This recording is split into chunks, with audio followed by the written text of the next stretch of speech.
Hi there guys, it's Eastwood for Life fan here, back with another recent viewings video where we will talk about all the movies and TV series that I've watched in the last 3 months from January to the end of March. There'll be no westerns featured in this video because I do have a few western movie review videos to put up in the future, but this is what I've watched in the last 3 months. So we'll start off with the DVDs. A crime drama thriller from the early 90s. This one's a rewatch. I hadn't seen this one for quite a while.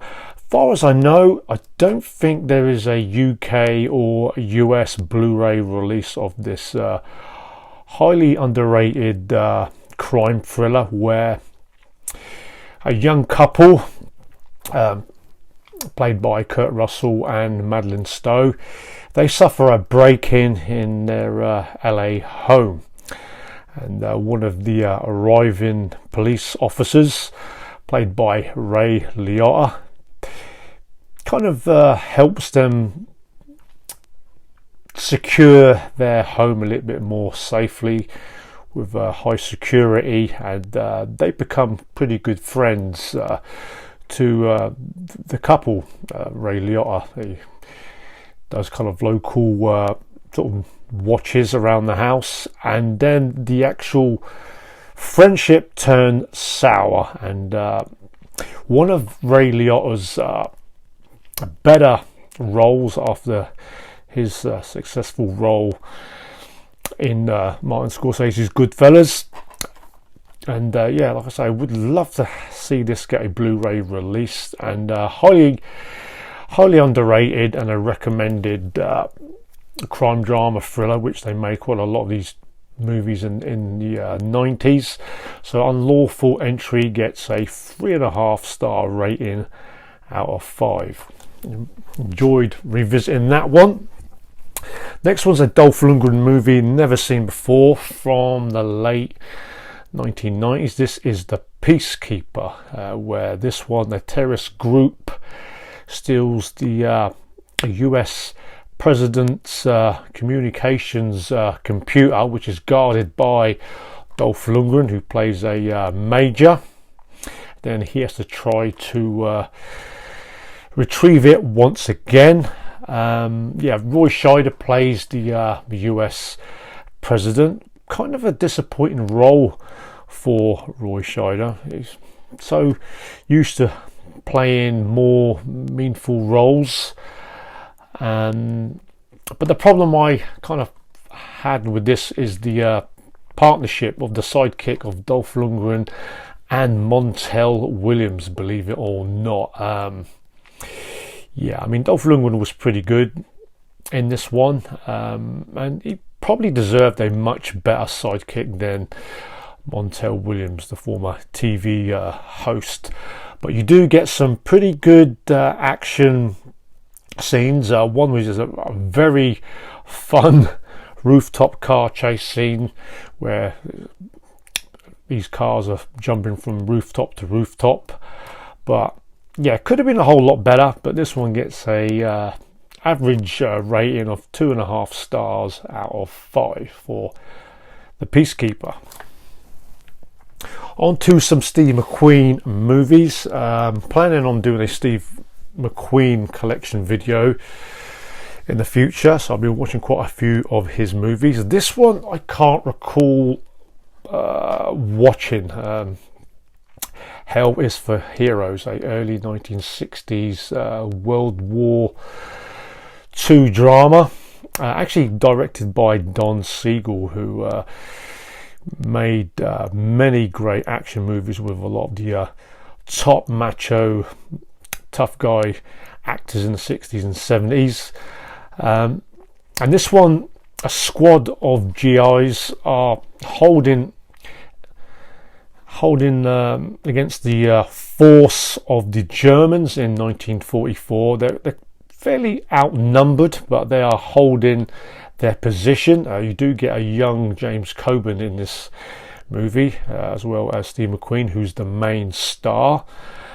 And yeah, I actually enjoyed this one. The ending I didn't see coming, which I didn't mind. I'm not going to give it away, but yeah, pretty good ending, unexpected for a role that doesn't kind of get mentioned a lot in the early part of Steve McQueen's career. Hell is for heroes. So this one gets a 3-star rating out of 5.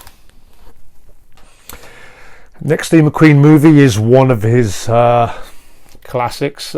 Easily would fit in my top 10 Steve McQueen movies. This one, directed by Norman Jewison, and this one's from the late 1960s. Kind of a romantic crime drama starring Steve McQueen and Faye Dunaway. Now, Faye Dunaway, this is a rewatch.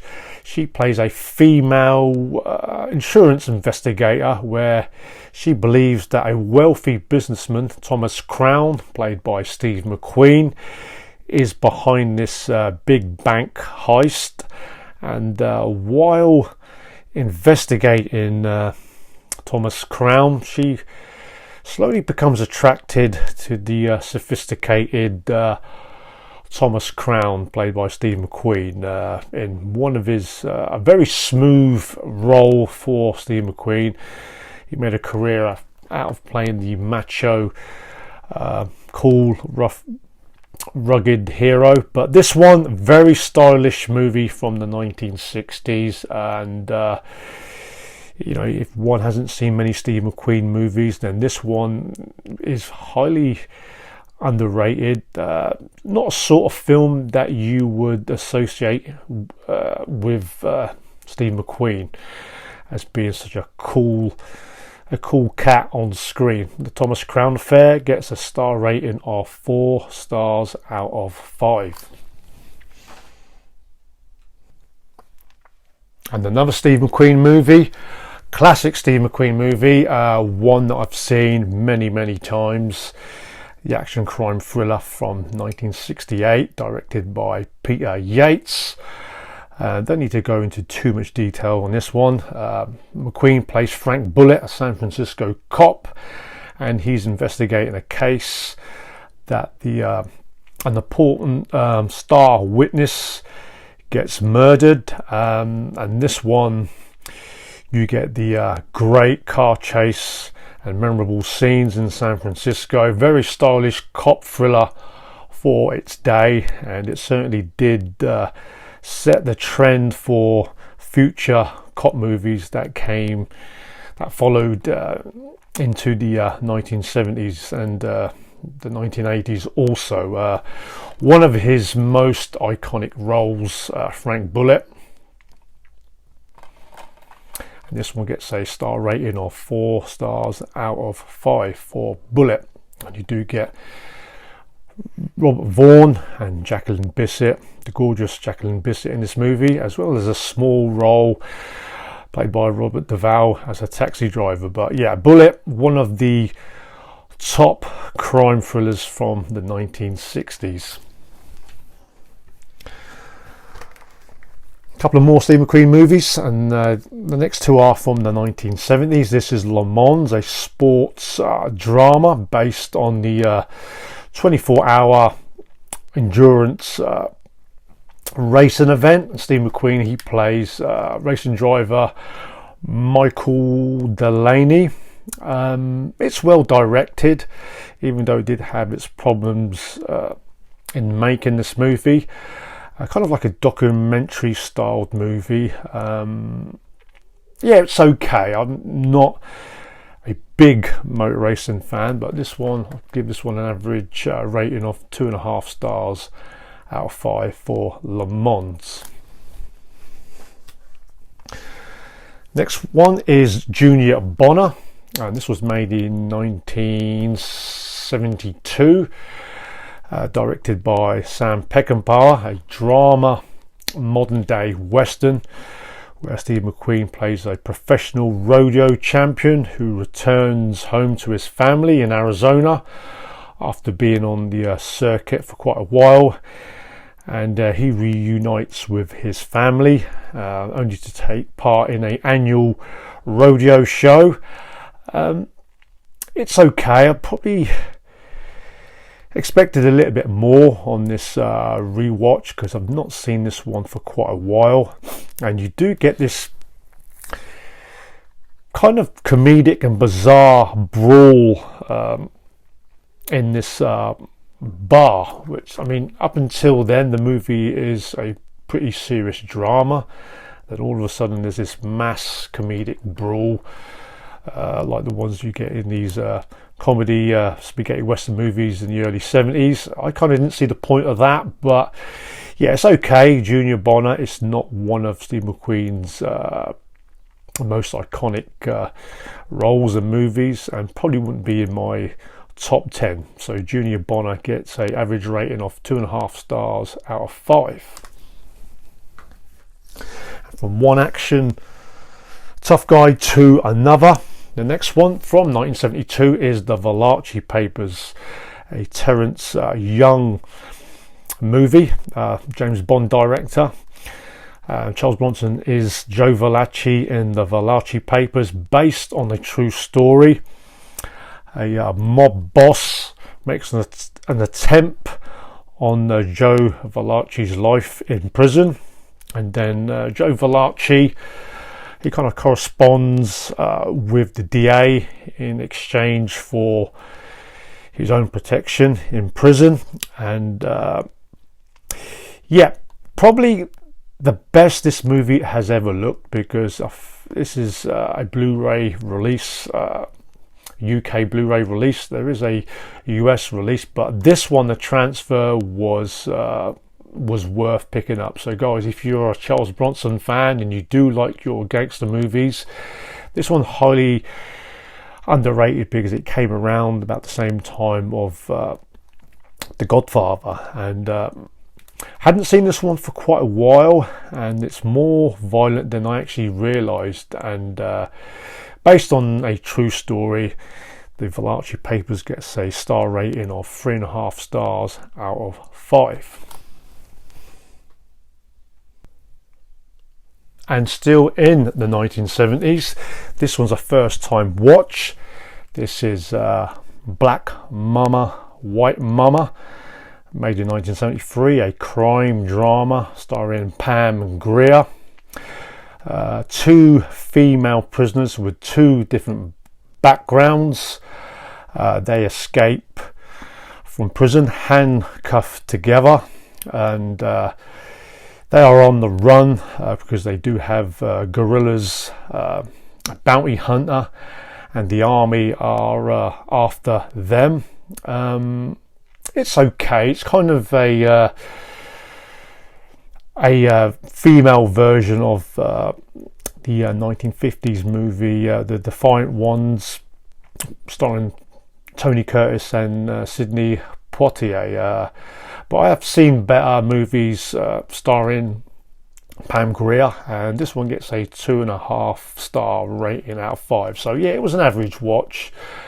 Silly in places, but yeah, Chicks in Chains.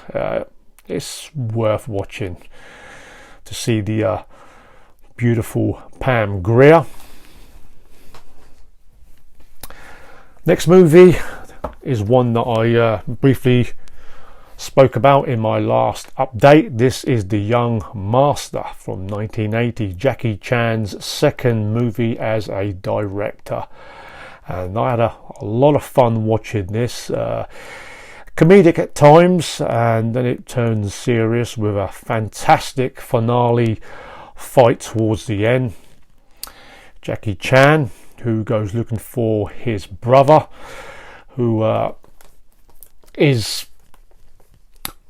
people think that he's kind of defected to a rival martial arts school, and yeah, the plot does go off in the middle of the movie, but it's, when the action scenes do return, it is really highly entertaining. And this is a picture of the brawl in the last scene. So yeah, the young master gets a 3.5-star rating out of 5, and a beautiful transfer put out by 88 Films in this release of the young master. Couple of sequels next. This one's Psycho 2, one I've never seen before, from the early 1980s, directed by Richard Franklin. Norman Bates, played by Anthony Perkins. He returns home, released from a mental hospital after 2 decades of committing his original crimes in the 60s, and he attempts to return back to normal life. And then he becomes friendly with a young female guest at the Bates Motel, played by Meg Tilly. And I actually wasn't expecting this one to be as good as it turned out. And very well made sequel, Psycho 2. And really kept me on the edge of my seat. I didn't know how it was going to end. And very good sequel, Psycho 2, to my surprise. And this one gets a 3.5-star rating out of 5 for Psycho 2. And the next sequel is Robocop 2. This is a re-watch. Hadn't seen this one since the VHS days. And I can kind of see why I never did get to watch Robocop 3, because the sequel, Robocop 2, which was made 3 years after the original movie, which is a 80s classic, but this one, the actual Detroit cyborg law enforcer Robocop, he goes up against a new evil cyborg, and there's also a new drug on the streets of Detroit, a drug called Nuke, that is terrorizing people on the streets. But where this movie kind of fell a little bit flat, Peter Weller and also Nancy Allen kind of goes missing from the start of the movie to midway, and then Nancy Allen only appears towards the end of the movie, which I kind of found odd. So it's basically a lot of the storyline goes more about the villains and less on Lewis, Nancy Allen's character, and Peter Weller, his character as well. So yeah, bit disappointing. You do get some pretty cool action scenes, but Robocop 2 gets an average rating of 2.5 stars out of 5. On to some more recent movies and TV series, etc. This one, Upgrade, sci-fi revenge action movie about a mechanic who sees his wife get brutally murdered as he's left helpless and almost for dead. And then the Logan Marshall Green, he is paralyzed, and then some sort of inventor comes to his help, where with this special high-tech chip implant gives him the abilities to walk again and special physical abilities and kind of like a special fighting powers. And then he goes after the people who murdered his wife. Kind of a modern day revenge movie. Some pretty good action scenes with this modern storyline, and this one gets a 2.5 star rating out of 5. Not a big sci-fi futuristic movie fan, but yeah, it was okay for this movie. Upgrade, 2.5 star rating out of 5. Next movie is Russell Crowe in Unhinged, a psychological thriller.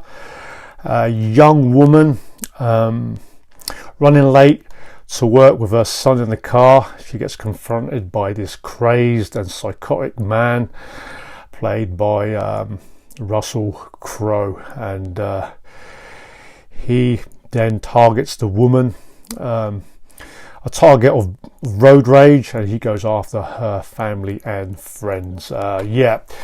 He looked very intimidating in this role, and Russell Crowe, he's put some serious weight on, but it kind of made him look more of a menacing villain in this movie, and I had a lot of fun watching this one. And this one gets a 3-star rating out of 5 for Unhinged. Next one's an Eddie Murphy movie that I was really looking forward to, Coming to America, the sequel to the original Coming to America, which was a huge hit for Eddie Murphy in the 1980s, the John Landis movie. It was okay. Just don't expect it to be anything like the original. I mean, you do get the original cast. They do return, like Arsenio Hall and James Earl Jones. Eddie Murphy's character, Akeem, discovers that he has a son in the US, where he goes back to look for his son. And Eddie Murphy kind of takes a backward step in the sequel, but what kind of saves the movie for me is the role of Wesley Snipes, of the African dictator. He had some of the best scenes in the movie, but yeah, could have been a whole lot better. I was expecting this one to be on par with the Netflix exclusive Dolomite Is My Name, and it's not as good as that, but it's okay. Just don't go into this movie expecting too much. So this one gets a 2.5 star rating out of 5. On to some TV series, and revisited Dexter season 5, and a lot of people do think that the series went kind of downhill after the heights of the 4th season, but I still enjoyed the 5th season. Dexter Morgan, who works for the Miami Metro as a blood spatter analyst, and he comes to terms with what happened in season 4 with his life and family. But in this one, guilt kind of plays on his mind, and Dexter Morgan, played by Michael C. Hall, he becomes hell-bent on stopping a group of serial rapists after he rescues a survivor, a female survivor, and then they go after these serial rapists. But yeah, still a good season, maybe not as good as the first 4 seasons, but this one's still a good one, and this one gets a 4-star rating out of 5 for Dexter season 5. And the last thing I watched is season 8 of The Walking Dead. So far I've enjoyed all the seasons of The Walking Dead, and but this one at the end, it kind of left me a little bit dumbfounded. A little bit, it wasn't what I was expecting. The first 3 or 4 episodes, it's literally all out war between Rick Grimes' Alexandria and several other factions that go up against Negan and the Saviors. There they are, pictured together. And some of the action scenes filmed for the first 3 or 4 episodes were some of the best action scenes that was actually filmed. Well shot, and plenty of bullets flying left, right and centre. But the problem I had with season 8 was too many characters they try to focus on, where previous seasons you had a lot less characters. And the 2 sides that going up against in this war kind of both swap sides, and then also you do get moments where they're attacking the enemy and then they're going easy on the enemy, so it kind of didn't make sense on that. And then the final battle scene, it kind of didn't happen when it was meant to happen, and then kind of how it was left, that a possible civil war between Rick Grimes's Alexandria and faction groups could go up against each other in the following season. So I kind of found the ending a little bit disappointing, where most of the other seasons of The Walking Dead really do make you want more for the following season. But having said that, this one still gets a 3.5 star rating out of 5 for The Walking Dead season 8. So that is all the movies and TV series that I've watched in the last 3 months. Guys, please put your opinions. Be good to hear what you thought of all the movies and TV series that I watched. Always good to interact with you guys. So yeah, hope you enjoyed the video, and stay safe and well out there. Until the next video, take care and keep on viewing.